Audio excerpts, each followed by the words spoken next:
Je voudrais en venir maintenant au titre du livre, dans lequel, de façon bien évidente, le mot goulag est entouré de guillemets et est suivi d'un point d'interrogation. Est-ce que c'est par nécessité d'adoucir cette notion de goulag? Attendez. Voilà. Oui. Là, il faut quand même être clair, il faut préciser que les points d'interrogation et les guillemets ne sont pas là pour adoucir la perception qu'on a de la terreur des goulags. Ça va, ça c'est clair. Si maintenant il y a interrogation et points de guillemets, c'est justement pour marquer quand même un questionnement par rapport au rapprochement qu'on fait entre les goulags soviétiques, ça va, et nos détenus russes, allemands et belges qui ont été mis au travail. Ça va.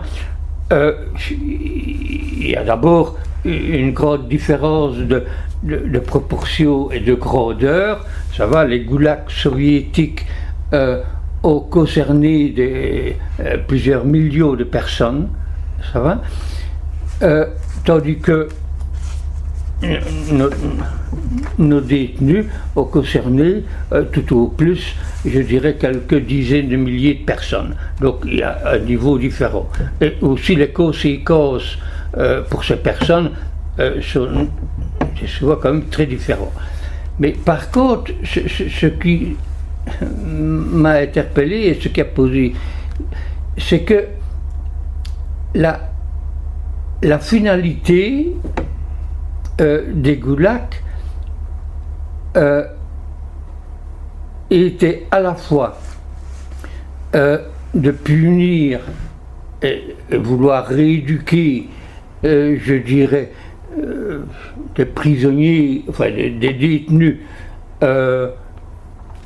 russes, ça va, et en les envoyant travailler, je dirais, souvent dans des zones éloignées. Mais si le premier but était de punir, le second but des goulags est bien d'assurer un développement, je dirais, économique et industriel à des régions sous-développées de l'URSS.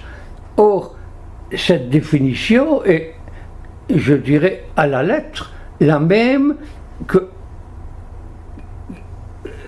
nous employons, enfin, qui a été, de la justification qui a été donnée, ça va, il s'agissait bien de punir, ça va, parce que j'étais prisonnier, donc il fallait les punir, aux détenus, il fallait punir, il fallait même rééduquer, ça va, en tout cas pour ceux qui étaient des inciviques, mais tout en assurant, je dirais, la production de charbon qui, à cette époque, était nécessaire à la Belgique pour son développement, je dirais, industriel. Donc, la cause était noble, ça va des deux côtés, mais des deux côtés, on ne s'est pas soucié, je dirais, de l'humanitaire, si je pourrais dire. Hein? Donc, on voulait arriver à un but économique qui était louable, mais sans considération humanitaire. Donc, c'est cette similitude entre les goulags et les trucs qui a fait que finalement on a choisi comme titre, ça va, des goulags belges. Donc c'est valable aussi bien pour les prisonniers russes détenus par les Allemands que pour les prisonniers allemands détenus par les Belges, qui étaient donc tous les deux une catégorie de prisonniers de façon globale, oui. C'est valable pour les trois catégories, mais je dirais spécialement quand même pour nos Belges inciviques, ça va, hein, donc qui eux travaillaient dans d'ailleurs les camps, leur camp s'appelait Centre pénitentiaire Millet, hein, donc centre pénitentiaire minier, ça va. Et c'était le terme officiel hein, qui était donné à ces corps de travail. À la différence que cette troisième catégorie, ils étaient volontaires, ils acceptaient.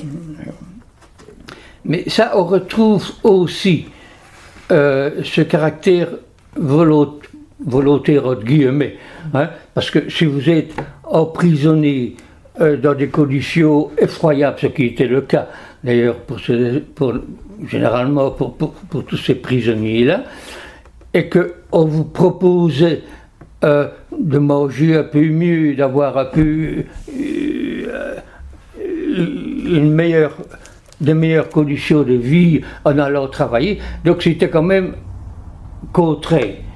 Et ce caractère de contrainte, on le retrouve aussi, je dirais, dans les goulags soviétiques, parce qu'il y avait des gens qui étaient réellement condamnés, et puis il y avait même tout un public qui, après leur condamnation, restait sur place.